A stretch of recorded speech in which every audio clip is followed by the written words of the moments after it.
All right, let's jump right in. Sometimes the best advice is hiding in plain sight. Today, we're going to break down a piece of health advice that's, well, it's so simple, it was literally designed for a 7-year-old cartoon to explain. But don't let that fool you.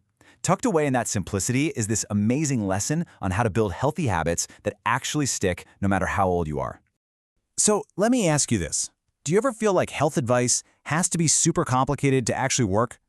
Full of scientific jargon and detailed plans? Yeah, me too. But what if that's all wrong? The source we're looking at today basically argues that the real secret, it's just clarity, it's simplicity, and that's a game changer. Okay, so the first thing to notice is where this whole routine begins. And it's not when you'd expect. It doesn't start in the morning, it starts the night before.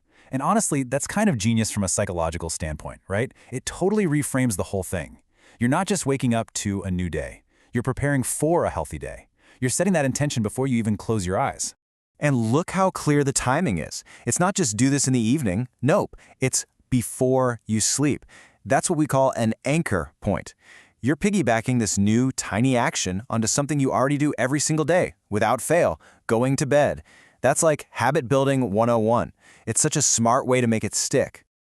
Now this is where it gets really clever. Check out that little word or. It seems so small, but it's everything. It gives you an out. Look, the gold standard is to brush your teeth, right? We all know that. But what about those nights when you're just wiped? You're exhausted, you're falling into bed. Instead of just skipping it and breaking the chain, you have a fallback. A super easy option, just rinse with warm water. That flexibility is what keeps the habit alive. It's brilliant. And boom, there it is, the immediate reward. See, the advice doesn't just leave you hanging. It doesn't just say, do this. It tells you why you're doing it. This one little sentence connects the action, brushing, or rinsing to a really clear, positive result. It stops being a chore and starts feeling like you're actually doing something good for yourself. All right, so that was the night routine. Super simple. Now let's fast forward to the morning. This is where things get really interesting because the advice here, it kind of goes against what most of us probably do without even thinking. It's a tiny detail, but honestly, it's the part that really makes you go, huh, okay, tell me more. Okay, think about your morning. What's the first thing you do? For a lot of us, it's probably stumble to the bathroom, maybe rinse your mouth out, then think about getting some water. Well, this advice just flips that script completely. It says you wake up, and before anything else, without rinsing, you drink water. That without rinsing part, that's the bit that's designed to catch you off guard and make you pay attention. And here we go again with that awesome specificity. It's not just a vague drink some water. It's 1 or 2 glasses, lukewarm. By giving you a concrete number, it takes all the thinking out of it. You don't have to wonder, did I drink enough? It's a super simple, super clear target for your sleepy, just woke up brain. And the chain continues. After the water, what's next? A short walk. Again, notice the language. It doesn't say go for a 3-mile run or hit the gym. Nope, just a short walk.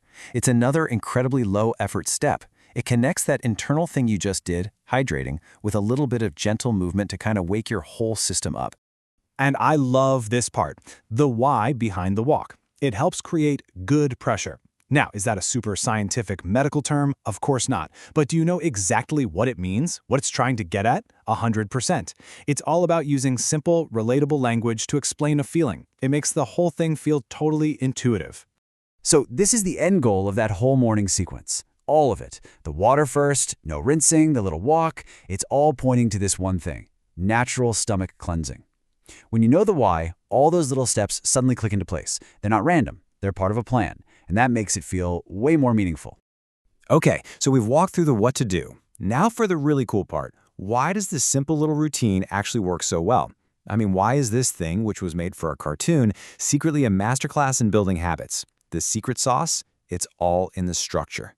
So let's just recap the payoff here. What are you actually getting out of this? A clean mouth, that good pressure in your stomach, a naturally clean system, and just feeling fresh and healthy. You see how each result is simple, you can feel it, and it's tied directly back to those tiny things you did. It's a perfect little feedback loop. Small effort, clear reward. That's what keeps you coming back for more. And this brings us to the big idea behind it all, a concept called micro-habits. And this whole thing, it is a perfect example, a masterclass really. Think about it. Every single step is so small, so laughably easy that your brain can't even come up with a good excuse not to do it. Rinsing your mouth, drinking water, a short walk, These aren't huge, scary lifestyle overhauls. They're just tiny little actions that you string together, and that's what creates that big feeling of, hey, I'm doing something good for myself. So really, the big lesson here isn't about brushing your teeth or how much water to drink. It's about the incredible power of starting small. This whole simple routine proves that being consistent with tiny, easy actions is way more powerful than having some huge goal that you're too intimidated to even start. So, I'll just leave you with this to chew on. What's the one tiny, ridiculously easy habit, the one you almost can't fail at, that you could start doing tonight?